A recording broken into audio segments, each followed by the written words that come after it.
ಅಷ್ಟು ದೂರಿಂದ ಬಂದಿತ್ತು ಸೈಕಲ್ ತುಳಂದ್ರೆ ನಮ್ಗೆ ಬೇಕು ಹೋದ ಸಲ ಬಂದಿದ್ದೀವಿ ನಾವು ಎಸ್ಎಫ್ಐ ಗ್ರೂಪ್ ಆಗಲಿ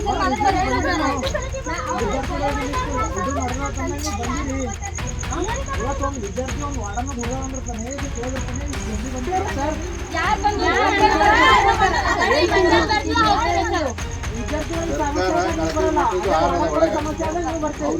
ಮಾಡೋದು ನನ್ನ ಕೆಲಸ ಅದ ರೀ ಸರ್.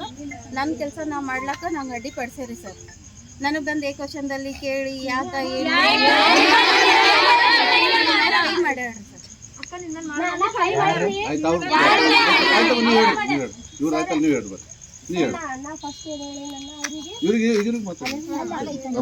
ಏನೇನು ಸಮಸ್ಯೆ ಅಡಿಗೆ ಮಾಡೋರು ಚಪಾತಿ ಚೆನ್ನಾಗಿ ಮಾಡಿದಿಲ್ರಿ.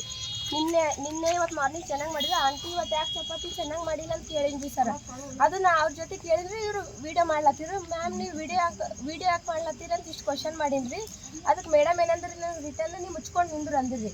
ಅದಕ್ಕೆ ನಾ ಏನಂದಿರಿ ಸರ್, ಮ್ಯಾಮ್ ನೀವು ಯಾಕೆ ಯಾಕೆ ಮಾತಾಡ್ಲತ್ತೀರ ಅಂತ ಇಷ್ಟೇ ಕೇಳಿದ್ರಿ. ಅದಕ್ಕೆ ಅವರು ಕಪಾಳ ಕೊಡ್ದಿರಿ ಸರ್. ನಿನಗೇನು ಅಧಿಕಾರ ಅದ, ನೀ ಏನಿಲ್ಲ ಅಂತೆಲ್ಲ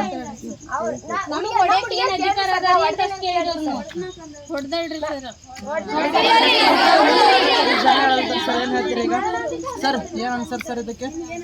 ಇದು ಮಾಡಿಲ್ಲ ಸರ್. ಕಾಳು ಪಲ್ಯ ಮಾಡಿರ ಅದನ್ನ ಹುಳ ಆಗಿದ್ದು ನೀರ್ ಬಿಸಿಲಿಗೆ ಹಾಕಿ ಚಾಣಿನೂ ಅರ್ಧಂಬರ್ಧ ಮಾಡ್ತಾರ, ಅದ್ರ ಹುಳನೇ ಇರ್ತವ್ರಿ ಸರ್. ಅಂತ ಪಲ್ಯ ಮಾಡಿರಿ. ಚಪಾತಿ ಆದ್ರೆ ಕೇಳಕ್ ಹೋದ್ರ ನೀವ್ ನನ್ ಕೇಳ್ಬೇಡ ಮುಚ್ಕೊಂಡಿರು ಅಂತ ನಮ್ಮ ಸೀನಿಯರ್ ಅಕ್ಕಗ ಹೊಡ್ದಾರಿ ಸರ್. ಕೇಳಕ್ ಹೋದ್ರ ರೈಟ್ಸ್ ಏನದ, ನೀವ್ ಜೋರಾಗಿ ಮಾತಾಡ್ಬೇಡ್ರಿ ಮ್ಯಾಮ್, ಏಕವಚನದಾಗ ಮಾತಾಡ್ಬೇಡ್ರಿ, ನಾವ್ ನಿಮ್ ಮಕ್ಳಂಗ ಕೇಳೋದಕ್ಕ ನಮ್ಗ ನೀ ಏನ್ ಕೇಳ್ತಿ ನನಗ ಅಂತ ಹೇಳಿ ಕೈ ಮಾಡಿರಿ. ಅದಕ್ ನಾವ್ ಅಷ್ಟು ಜನ ಕೇಳಕ್ ಹೋದ್ರ ಹಂಗೆ ನೀವ್ ಏನ್ ಕೇಳ್ತೀರಿ, ನನ್ಗೆ ಯಾಕೆ ಎದ್ರ ಮಾತಾಡ್ತೀರಿ, ನೀವ್ ಎಷ್ಟದವ್ರು ಅಂತ ಹೇಳಿ ಅಂತಾರಿ ಸರ್.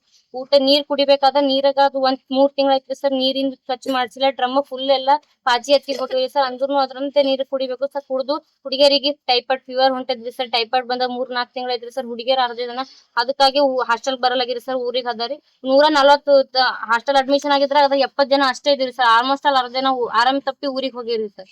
ಇಷ್ಟೆಲ್ಲಾ ಹೇಳುದು CCTV ಕ್ಯಾಮ್ರಾ ಖರಾಬ್ ಆಗಿ 4 ತಿಂಗಳ ಐತಿ ಸರ್. ಹೇಳಿದ್ರ ಕೊಟ್ಟಿವಿ ಏನೂ ಆಗಿಲ್ಲ ಅಂತಾರಿ ಸರ್. ಪ್ಲೇಟ್ 2 ವರ್ಷ ಹಿಂದೆ ಬಂದ ಹುಡುಗಿಯರಿಗೆ ಇನ್ನೂ ತನ ಪ್ಲೇಟ್ ಸಿಕ್ಕಿಲ್ಲ ಸರ್. ಕೇಳಿದ್ರ ಬಂದಿವು ನಿಮ್ಗ ನಿಮ್ಮ ಅಲ್ಲವು ಬೇರೆಯವ್ರದವ ಅಂತ ವಾಪಸ್ ಕಳ್ಸಿನಿ ಅಂತ ಹೇಳ್ತಾರಿ ಸರ್. ನಿನ್ನೆ ನಾವು ಊಟ ಮಾಡಿ ಬರೋದ್ರಾಗ ಅಲ್ಲಿ ಪ್ಲೇಟ್ಗಳು ರೂಮ್ ನಂದು ತೆಗೆದು ಬೇರೆ ಕಡೆ ಇಡೋದು ನೋಡಿವ್ರಿ ಸರ್. ನಾವು ಕೇಳಿದ್ರ ಅದು ಕೀಲಿ ಇಲ್ಲ ಕಳ್ದದ 2 ದಿನ ಆಯ್ತು ಮಾಡ್ಸಕ್ ಹಾಕಿನಿ ಅಂತ ಸುಳ್ಳು ಹೇಳ್ತಾರಿ ಸರ್. ಅದು ನಾವು ಕೇಳಿದ್ರ ನಮ್ಗೆ ಎದ್ರಂತ ಮಾತಾಡ್ತೀರಿ, ಹೆಂಗ್ ಮಾಡ್ತೀರಿ ಹಂಗ್ ಮಾಡ್ತೀರಿ, ನಿಮ್ಗ್ ಬ್ಯಾಗ್ ಪ್ಯಾಕ್ ಮಾಡ್ಕೊಂಡ್ ಮನಿಗ್ ಹೋರಿ, ಲೆಟರ್ ಬರ್ದ್ ಕೊಡ್ರಿ, ಹಂಗ್ ಮಾಡ್ರಿ ಅಂತ ಅಂತಾರಿ ಸರ್. ಒಬ್ಬೊಬ್ರೆ ಈಗ ನಾವು ಹಾಸ್ಟೆಲ್ನಿಗೆ ಹಾಸ್ಟೆಲ್ ಹೋಗ್ತಿವ್ರಿ ಸರ್. ನಾವ್ ಒಬ್ಬರೇ ಇದೀವ್ರಿ ಸರ್. ಹೋಗ್ಲಕ್ ಜಾಸ್ತಿ ಯಾರು ಇಲ್ಲ, ಒಬ್ಬೊಬ್ರು ಓಡಾಡ್ತಿವ್ರಿ ಸರ್. ಇವತ್ತು ಇಲ್ಲ ನಮ್ಮ ಅಕ್ಕವ್ರಿಗೆ ಹೊಡೆದ್ರ ನಾಳೆ ನಮ್ಗೆ ಹೊಡಿಬೇಕು. ಹೊರಗೆ ಏನಾದ್ರ ಆದ್ರ ನಾವ್ ಯಾರಿಗ್ ಕೇಳ್ಬೇಕು ಸರ್? ವಾರ್ಡನ್ ಮೇಡಮ್ ನಮ್ ತಾಯಿ ಅಂತ ನಾವ್ ಬಂದಿರ್ತೀವ್ರಿ, ಅವರೇ ನಮ್ಗೆ ಏನು ಮಾಡ್ಲಿಲ್ಲ, ಅವರೇ ರೀತಿ ಇದು ಮಾಡಿದ್ರೆ ಹೊರಗೆ ನಾವ್ ಯಾರಿಗಂತ ಕೇಳ್ಬೇಕು? ನೀವು ಅಪ್ಪ ಅಮ್ಮಗೆ ಏನಂತ ಉತ್ತರ ಕೊಡ್ಬೇಕ್ರಿ ಸರ್? ಈ ರೀತಿ ಬಡವ್ರ ಮಕ್ಕಳು ನಮ್ಮ ಮನೆಯಲ್ಲಿ ನಮ್ಗ್ ಹೊಲ ಇಲ್ಲ ಏನಿಲ್ಲ ಸರ್. ನಾವ್ ದಿನ ಕೂಲಿ ಮಾಡಿ ಉಣ್ತಾರ ನಮ್ಮ ಅವ್ವ ಅಪ್ಪ. ಈ ಸಾಲಿ ಕಲಿಗ್ ಬಂದಿದ್ ನಮ್ಗ್ ಚಂದ ಊಟ ಇಲ್ಲ ಅಂತ ನಾವ್ ಓದಕ್ ಹೆಂಗ್ ಮಾಡ್ಬೇಕು? ನಮ್ಗೆ ಏನಿಲ್ಲ ರೀ ಸರ್. ಮೇಡಮ್ ನಮ್ಗ್ ಹೊಡೆದಾರಲ್ಲ, ಅದು ಹೊಡೆ ತಪ್ಪು. ನಾವು ಏನು ತಪ್ಪು ಮಾಡ್ಲಾರ್ದೆ ನಮ್ ಮೇಲೆ ಕೈ ಮಾಡ್ಯಾರ ಅಂದ್ರೆ ಅವ್ರು ನಮಗ್ ಕ್ಷಮೆ ಕೇಳ್ಬೇಕ್ರಿ. ಎಲ್ಲಾ ಫೆಸಿಲಿಟಿ ಚಲೋ ಆದ್ರೆ ಅವರೇ ಇರ್ಲಕ್ಕ. ಮಾಡಲಾಗಿತ್ತಂದ್ರ ನಮ್ ವಾರ್ಡನೆ ಬೇಡ. ಯಾರ್ ಚಂದ ಮಾಡ್ತಾರ ನಮ್ಗ ಇವ್ರೇ ಬೇಕು ಅಂತ ಇವ್ರಿಗೆ ನಾವು ಕಿರುಕುಳ ಕೊಡೋದು ಬೇಕೇ ಆಗಿಲ್ಲ. ನಮ್ಗ್ ಊಟ ಚಲೋ ಮಾಡ್ಬೇಕು, ಎಲ್ಲಾ ಫೆಸಿಲಿಟಿ ಚಲೋ ಇರ್ಬೇಕು, ನಮ್ ಮನಿ ತರ ನಮ್ಗ್ ಅನಿಸ್ಬೇಕು. ಆ ರೀತಿ ನೋಡ್ಕೊಳ್ಳೋ ರೀತಿ ಮಾಡೋದು ಬಾಳ ಒಳ್ಳೇದ. ಗೌರ್ಮೆಂಟ್ ನು ಕೈ ಬೀಗುದ್ನು ಕೇಳ್ಕೊಳ್ತೀವಿ ಸರ್.